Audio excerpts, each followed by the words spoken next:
নমস্কাৰ মন্টুজ ভেৰাইটিলৈ আপোনালোকক জনাইছোঁ স্বাগতম। আজি মানে এঠাইত আছোঁ, এঠাইত মানে এয়া পলাকবাৰী। বহুদিনৰ পৰা ভাবি আছিলোঁ যে পলাকবাৰী মঠৰীৰ পৰা ব্ৰহ্মপুত্ৰ সৌন্দৰ্য উপভোগ কৰিম। আজি আমি ঋতুৰ জহত চাবলৈ সক্ষম হৈছোঁ। ঋতু মোৰ ভাইটি হয় ঋতু। এইফালে আছে আমাৰ নামটো কৈ দিয়া। মোৰ নামটো বগা হয়। আচল নামটো কৈ দিয়া। আচল নামটো কৈ দিয়া। মোৰ নামটো মঞ্জিল হক হয়। মানে আচলতে মেইনলি এওঁৰ জহতে চাব আহিছোঁ, কাৰণ এওঁ যদি গাড়ীখন নানিলে আমি চাব নাপালোঁ হয়। গাড়ীখন বাৰু ঋতুৰ এইটো বেলেগ কথা। মানে সুন্দৰ ভিউ হয়। এয়াই মানে পলাকবাৰী যিটো মথাউৰি আছে, এই মথাউৰিটোৰ পৰা মানে ব্ৰহ্মপুত্ৰখন খুব ধুনীয়া দেখি ভাবিছোঁ আমি অকলে চোৱাতকৈ আপোনালোকৰ লগত অকণমান শ্বেয়াৰ কৰি লওঁ, তেতিয়াহ'লে বেছি ভাল লাগে। এতিয়া দুপৰীয়া আহিছে, অকণমান কম ভাল লাগিব। তথাপিতো দেখুৱাবলৈ চেষ্টা কৰিছোঁ। ঠিক আছে, চাই থাকক বাৰু।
বাৰীৰ মথাউৰিৰ পৰা এই ব্ৰহ্মপুত্ৰ নদীৰ ভিউটোৰ কথা সকলোৱে কৈ থাকে, দেখা নাছিলোঁ।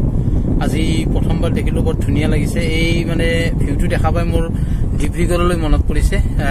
যোৱা মানে 2020 নৱেম্বৰ নে ডিচেম্বৰত গৈছিলোঁ ডিব্ৰুগড়লৈ। এই ডিব্ৰুগড়ৰ টাউনৰ যিটো মথাউৰি আছে, তাৰ পৰা মানে ব্ৰহ্মপুত্ৰখন এনেকুৱাই দেখি মানে তাৰে ভিডিঅ' এটা কৰিছিলোঁ, তেতিয়া মোৰ ইউটিউব চেনেলত আপলোড দিছিলোঁ। তেনেকুৱা দেখি মানে খুব ধুনীয়া ভিউ। গতিকে জনাবচোন কেনেকুৱা পালে ভিডিঅ'টো।